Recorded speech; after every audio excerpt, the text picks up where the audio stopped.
Boom, back in action. So today's topic, uh, strategies to set up the baseline physiology needed for making any kind of progress, whether it's muscle gain, fat loss, strength, endurance, whatever, you name it.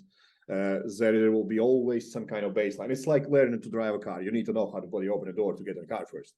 It's like Absolutely. there Yeah. will be something that you need to always go through, how to change your gears and whatnot. So same applies to human body. So let's say someone comes in for assessment with you.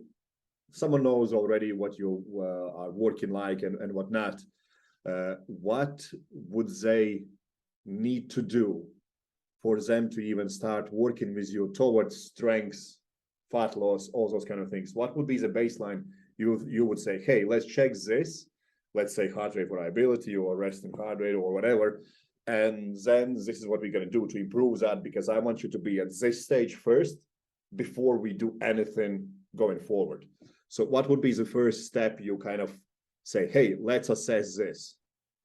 Yeah. So the very first thing that I would say, so like, let's say we don't have any like blood work diagnostics, right? It's just somebody that came in and says, because with blood work, we talked about it on the last video. There is markers for insulin sensitivity that you can tell pretty easily right away without anything else. But say they don't have any blood work, then the very first thing that I would say is I would put them on some kind of a cardio machine. It doesn't really matter. I would prefer an elliptical just because it's full body, okay? And so it's going to be really hard for them to cheat it because all four limbs are working the whole time, okay? And so if their heart rate cannot, like, if they cannot execute 20 minutes minimum with their heart rate up in the 130s, 140s, while breathing through their nose only, okay? If they cannot do that, then aerobically they are not even ticking the first box, okay? So that means that their ability to exchange oxygen for carbon dioxide is limited, okay? That they're just not going to be able to. That's why they have to open their mouth, okay, to breathe. So go deeper. Why is it so important? To be able to exchange. Yeah. So, okay. So it doesn't matter what you're trying to do, fat loss, muscle gain, whatever, that's going to require energy. Okay. And in order for your body to make any energy, any of it, whether you're burning carbohydrates, body fat, or fat from your food or anything like that, anything you put in your mouth or anything that's being released by your body, in order to turn that into energy, your body needs to take oxygen into the mitochondria to turn it into ATP. And the ATP is the only thing your body uses for energy. Knowing that, the oxygen getting into the mitochondria means that your body has to exchange carbon dioxide for oxygen. There's no other way to do that, okay? So when you breathe, the reason you breathe is because carbon dioxide has built up, okay? That's what makes you breathe. It's not because you're losing oxygen. You have plenty of oxygen. The difference is your carbon dioxide clearing ability is low. So then that makes you gasp for air. When your carbon dioxide clearing capability is low, that means you're exchanging a little bit of carbon dioxide for a little bit of oxygen. So you're only able to really think of it just like a car, okay? If you have a normal aspirated car, no turbocharger, no supercharger, you can only burn fuel at the rate that you can bring in oxygen, okay?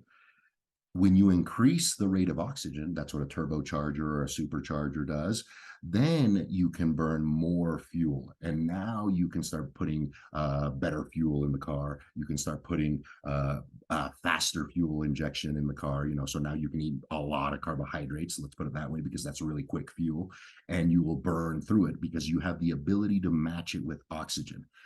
That baseline physiology of bringing oxygen in, it starts with your aerobic capability of exchanging carbon dioxide for oxygen in the blood, in the cellular level. That's where this little diagnostic tool comes in handy. If somebody can't keep their mouth shut and bring in a little bit of oxygen and let their CO2 build up and clear it at the same time, so it's going to be in a when you keep your mouth closed, you're building more carbon dioxide than you would if you were breathing through your mouth.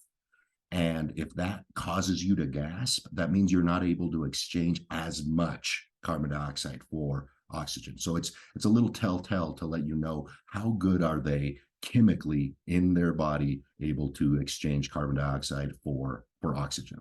So that's the first test that I would run. If they pass that, then at that point we would want to maintain that. So that now becomes a baseline tester. Okay. So basically every day I would have them get on the elliptical 6 days a week, but it becomes pretty regular. It becomes get on the elliptical, pass this test. You pass the test, then we know we're maintaining it. Right now, say they can't pass that test. Then at that point, that's when it would be, this is something we have to fix or improve before really you can start like lowering calories to lose body fat or pushing the weights and eating more food to gain muscle mass. And it'll probably result, if they are truly impaired in there, it's probably going to result in better thinking capabilities. You're just going to be more energetic. You're going to be able to process the current amount of food that you're eating better. And so the way that would look is I would prefer it done outside, but it doesn't have to be.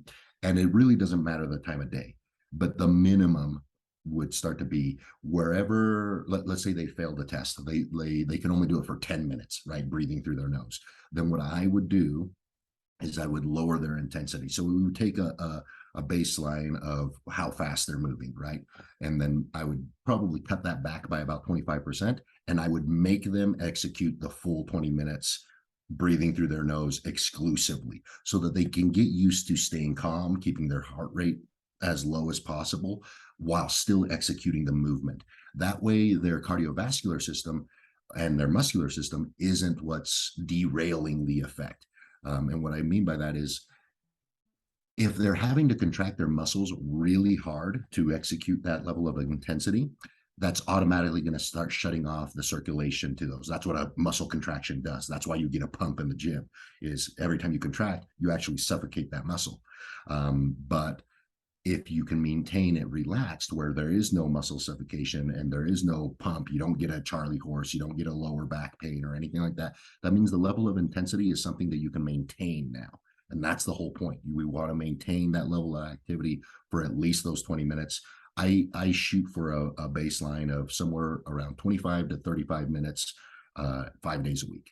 When you can match that level, breathing only through your nose, then at that point, we start increasing the heart rate. How high can we get your heart rate while still maintaining the nose breathing and executing the same amount of time? But number one is let's lower the intensity to get the amount of time. And that whole time needs to be with your nose only. That's really simple, but it does a whole lot of things that people are missing, which is bringing up their fitness, their aerobic fitness. So when someone goes and says, well, I don't want to do too much cardio because I don't want to lose muscle weight and whatnot, they're actually limiting their ability to build tissue because they don't understand that they just don't have basic kind of ability to transition that energy that they take into storage material, so to speak. Yeah, no, absolutely. Because what ends up happening is, say you have a poor aerobic base, okay, but you train hard in the gym, okay, with weights. Then what happens when you leave the gym? You leave the gym, you eat some food, and you're trying to relax. The problem you're going to find, and if you're tracking your heart rate, you'll notice this. Your heart rate takes way too long to get down to baseline, and your baseline really isn't appropriate. So let's just, it's kind of arbitrary, but it's a good surrogate, which is 100 BPM, 100 beats per minute. Okay. If you're above 100 beats per minute, you're probably not recovering very well. Okay. That's just a pretty good blanket statement. If your heart rate is below 100 beats per minute, you're probably pretty relaxed. Okay. Well, what happens if your heart rate is 80, right? You don't have very much margin before you're above 100. Okay. So now just getting up and going to the kitchen can bring your heart rate from 80 to 100, right? Yeah. And so now you're not recovering. So you spend less time, even though you're technically not training, you spend less time actually recovering because your aerobic system is not adequate enough to passively exchange oxygen for all of its energy needs, right? And so what This you'll is something notice, we have mentioned many times when we just talk to each other, is that people who have baseline fitness levels before they even start transitioning into weightlifting are always progressing 10 times quicker than anyone else. yeah, You know, and the they reason come is, from background of rugby playing, someone like yeah, yourself, you know, grappling and stuff like that. They have fitness levels to match that intensity when they go into gym. And that's why people go usually, yeah, it's genetics, but it's probably 10, 15 years of fitness background that come into those genetics, so to speak.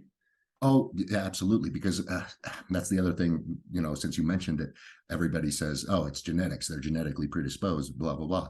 Well, what they don't understand is that that's true, but they're talking about the wrong genetics. What they should be saying is epigenetics. So in other words, the 10 or 15 years they spent building up their aerobic capacity in their other sport or whatever turned on certain genetics that predisposes them to fitness, right? So that's the whole point of the aerobic system is, hey, when you train your body and you have good aerobic fitness, you are fitter genetically because you've done it long enough that your body has turned on certain mechanisms that go, hey, our mitochondria are super adapted at bringing in oxygen and exchanging it. Let's go ahead. There's no need to store excessive fuel for later because there is no energy shortage, right? Because we can exchange oxygen whenever we want at a very good rate.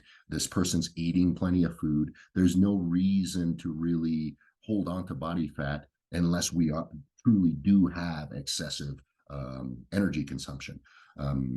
And even then, most people that are really fit, when they do eat a lot of food, all they feel is more energy, right? They almost have to hold themselves back. They start being more fidgety. They start going for more walks. They start being That's more like that. physical. Yeah. So when you go through all these things, you said, like, let's go outside and get you checked there and whatnot. So what kind of tools would be most appropriate for checking your heart rate when you're outside? Because Yeah. Oura ring is probably not the most precise. So the way I like to do it is if it's that's why I like machines to do the test, right?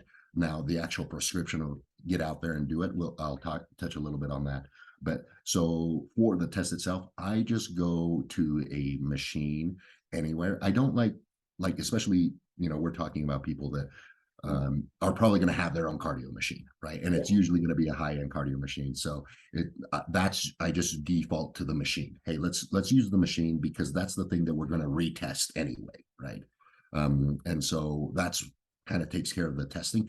And if you're going to execute the actual prescription on the machine, then you just continue using the machine. If you go outside, like I mentioned before, I prefer it to be done outside. Then I honestly would just go with a chest strap. Yeah. That's the easiest and most accurate, and it's less distracting because you can just use the watch that it only tells you one thing. It tells you two things, the time and your heart rate, right? So you're not going to get distracted with like buzzing or anything like that. And it's the most accurate by far. It's just a chest strap. You put it on, you go for your walk, you maintain your heart rate, you maintain your nasal breathing, you're going to do well. And if you do have a chest strap, then I default to let's do all of your aerobic work with the chest straps on, even if you do it on a piece of cardio equipment. Yeah. I usually use polar strap. Very easy. It usually automatically links with any cardio equipment in a gym anyway. So you don't even need to do anything. You just sit on it and like start reading your heart rate. So you check your fitness levels, baseline fitness levels. How is that actually appropriate for checking how efficient you're going to be at building muscle and burning your fat? Yeah. So then it comes down. So if you really want to get technical, it's pretty easy as far as like, how do you know we built up your aerobic capability to be appropriate? For one, you can pass the test that I just mentioned. For two, just the oxygen monitors, for your finger. And again, you don't have to do this all the time. It's just a diagnostic test of really like how fit are you, and it would be you would want an oxygen saturation level of as close to 99 as possible, above 97 to 99 while resting. And if you really want to check like how quickly does that happen, like how fit am I like in the training, I would monitor your oxygen right after a set. So you take a set to, volitional failure or really close to it, and you check your oxygen on your finger, and you'll notice that it's low. You'll notice that it's 93, maybe 90, okay, especially if you pushed it really hard.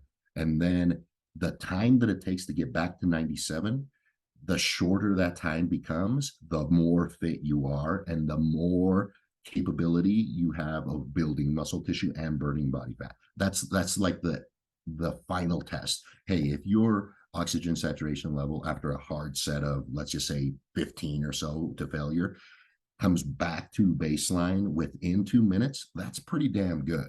That's really damn good, actually.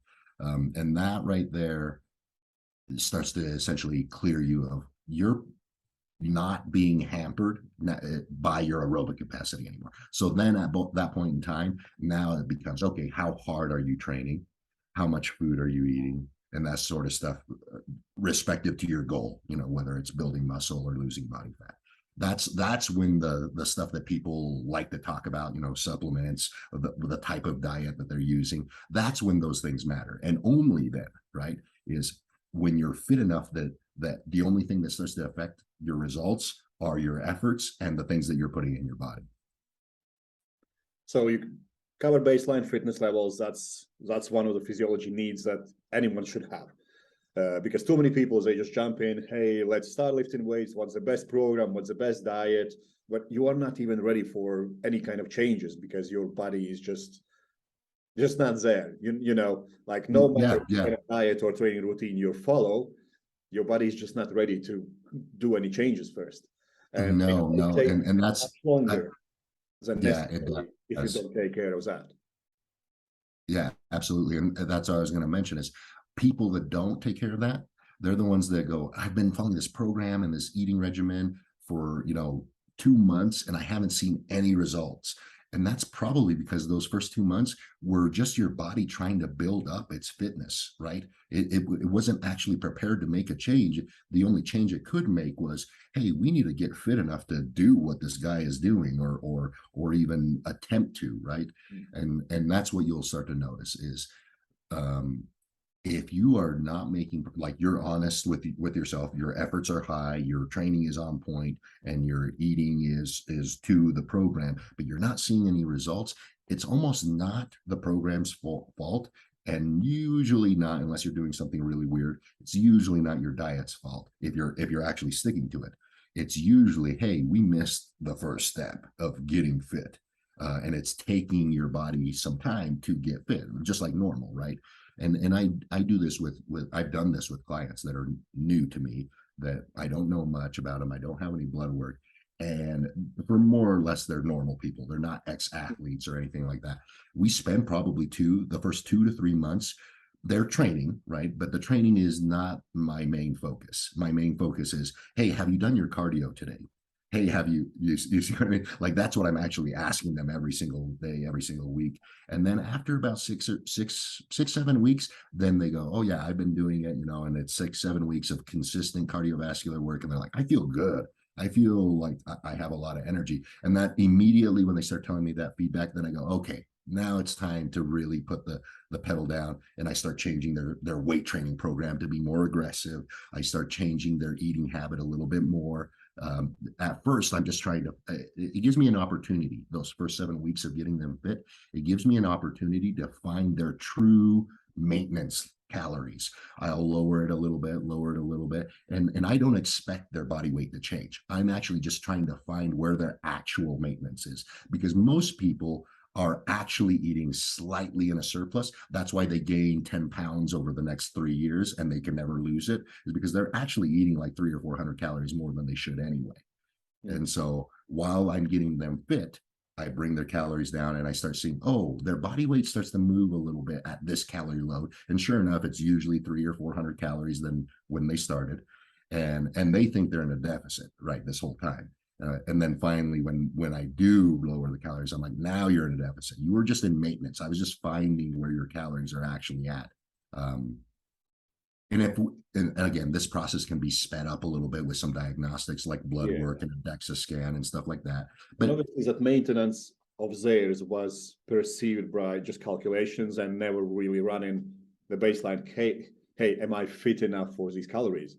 You know, because like for someone like yourself or me, we can eat way above what our maintenance should be, and we'll still just maintain our weight. yeah, yeah, it really will. There can be days where I will literally eat everything, right? Like literally, it's like, oh, you can't give me enough food. And I'll wake up maybe 2 pounds heavier, maybe Yeah. after like 2 or 3, like a weekend of eating a lot. And then next thing I know, my weight just drops back down to normal unless I can maintain that extra level of eating for long periods of time.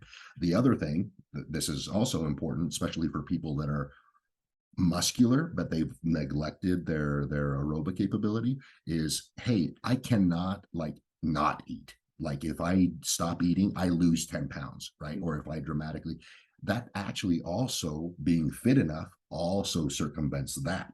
Because if you miss 3 or 4 meals over the space of 2 days or so, you won't all of a sudden drop 10 pounds. What you'll notice is the effort in the gym is a little bit harder, but your body weight seems to kind of maintain a little bit for a few days. And the reason is because your body is fit enough to go, hey, this guy didn't bring enough energy today, but we have plenty of oxygen, and he's mobilizing body fat because he's active.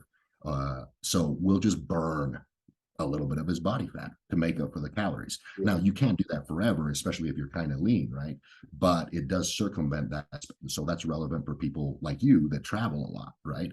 It's Yeah. like, no, if I miss a few meals, yeah, I'm going to be a little bit lower energy. I might feel extra hungry, right? But my body weight just doesn't move downwards that much. And then all of a sudden you eat enough food for 2 or 3 days and you're back to normal. Yeah, absolutely. I just came back from Greece whilst I was there. I lost some weight whilst it was all inclusive and whatnot. But within 2 days, I'm back to 119 kilos. Mm-hmm. Like, Yeah. But this brings me to next step for sort of baseline physiology and whatnot. So we cover baseline. You need to be fit enough to move around without it being excruciating demand on your body. Mm-hmm. Now let's tap into what the hell is insulin sensitivity, because that is extremely important and misunderstood topic. So what it is, how to track it, what can mess it up, how to improve it, how to control it whilst you're away or doing all kind of things. Yeah. Just So everything that comes with it, which yeah. is, I believe, second step into this baseline physiology needs that any person needs to actually improve their aesthetics, strengths, and muscle building capabilities. Yeah. So insulin sensitivity, if you execute well on that first step of maintaining and building your aerobic capacity, insulin sensitivity almost takes care of itself. The only time it doesn't is if your starting point is way too far at either end of your um, structure's baseline. So, for example, if you are extra skinny, so you have very little muscle mass, this is going to be deviated. Or if you're extra fat and you have a lot more body fat than you should normally. If you're in one of those two camps, then your insulin sensitivity may be off, and you'll need to put more effort than just building your aerobic capacity. But if you're in the middle, that's the beauty of touching on baseline physiology first. It starts to take care of insulin sensitivity by itself. And if you're in one of the other two camps, then the solution, just like that's free, right, is before or after meals, you want to include some activity. Now, it's easy to just say go for a walk, but it does not have to be go for a walk. It literally can be any activity. You could just stand up and do like 10 burpees every minute on the minute for and that is enough activity to stimulate the body to be more insulin sensitive for the next 30 to 40 minutes, which is the time that you're going to be digesting food. So how would you break it down for someone who comes to you and you start talking about insulin sensitivity and he just looks with you like with big eyes, what are you even talking about?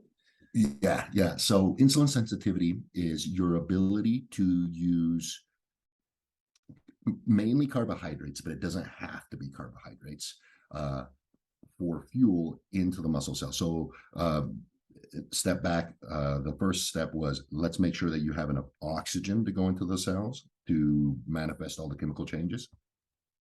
The next step in regards to insulin sensitivity, you're trying to accomplish the same thing, but with carbohydrates and some amino acids. Now, mainly, we'll just forget about the amino acids for now. We'll just talk about carbohydrates. So insulin sensitivity means that it takes you very little of your own insulin secreted by your pancreas to shuttle blood glucose into cells, all cells. The more muscle you have, more of that energy will go into muscle cells. Okay. And so that is super huge in weight training, because the more glycogen you have in your muscle cells, the more effort you can put into the gym. The more glycogen that goes into muscle cells, the more energetic you'll feel for your aerobic capacity. And the more glycogen you can put into muscle cells, less of it will be converted into body fat, even if you eat in excess, because your body knows, hey, this guy's very fit. He's actively working all the time. We better make sure that these tanks, these muscles, are full of glycogen. And if we get extra, we'll try to put them in there instead of turning them into body fat, because muscle glycogen is local energy. So in other words, if I'm doing bicep curls and I take them to volitional failure, I'm using the glycogen in the muscle cells on my bicep first before it starts using glycogen from your liver and other things like that. So insulin sensitivity plays a huge role in keeping your gas tank full and using carbohydrates to do that as efficiently as possible. Yeah, and obviously, the quicker you can do that, you can train more frequent and you recover much quicker as well. Yep, because and it's less stressful on your pancreas. So insulin resistance is not necessarily terrible for like muscle building or anything like that, because when you train, you're actually a little bit insulin resistance because your muscles have been damaged, right? But the key part there is efficiency. Okay, the better insulin sensitivity you have, the more efficiency you'll have at all the other hours of the day that you're not training. And when you become insulin resistant, what starts to happen is your pancreas now starts to suffer. It starts to be overworked, because now it's having to manufacture a lot of insulin to bring that same stimulus of shuttling glucose or blood sugar into the muscles. And that is really what you want to avoid. So it's not so much like I want super insulin sensitivity, good insulin sensitivity versus super insulin sensitivity. You're not going to notice much. The key is we don't want good insulin sensitivity to turn into insulin resistance. That's what you want to prevent. That's actually what people should be focusing on. So when people say, when they have, well, maybe they don't even know. Usually this is how it goes. Oh, I just want to bring up my insulin sensitivity, but they don't even know if they're insulin resistant or not. And so then they start taking, berberine and metformin and all kinds of other things, thinking that the more insulin sensitive they are, the more muscle they'll gain. And there's diminishing returns there. So instead, what you should be focusing on, I want to maintain my insulin sensitivity at all times. I never want to become insulin resistant. So it brings me to what actually can mess it up. Yeah. So lack of fitness, obviously. Yeah, lack of fitness, but then it also comes down to environmental things. So referring back to the very first episode, not ever going outside and always being inside will make you more insulin resistant than like, say, for a week you stay inside because you work in an office, right? And you never go outside. You just go from work to home and office and everything. And the next week you spend it on vacation at a beach, right? You will be way more insulin sensitive the week that you're at the beach. Even though you might be laying around and not doing much, the fact that you're outside and the sun is making contact with your body, you are more insulin sensitive. It almost starts to stimulate some of the same effect as exercising. Not quite, but it starts to prevent the insulin resistance. Whereas if you never get any lighting and you're always under fake lighting, there are studies out there where they've taken mice, fed them the same food, okay, same exact food, put one group under fake lighting and the other group outside, but they gave them the exact same calories. The group under fake lighting became insulin resistant. So they were trying to make these mice fat. So they were giving them extra carbohydrates. These mice in the fake lighting became insulin resistant, and the others didn't. They gained some body fat, but they did not become insulin resistant.